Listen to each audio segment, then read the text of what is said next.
The ass in the lion's skin. Once upon a time, a donkey found an old lion's skin lying in the forest. Curious and excited, he put it on. Now dressed like a mighty lion, the donkey walked through the fields. All the animals saw him and ran away in fear. The donkey felt very proud. Look how strong and powerful I am, he thought. But soon, he became too confident. He opened his mouth and let out a loud bray.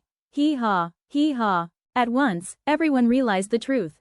This is no lion, it's just a donkey, they laughed. Ashamed and frightened, the donkey ran away. From that day on, he never tried to pretend to be someone else. Moral of the story: fine clothes may disguise, but silly words will always reveal the truth.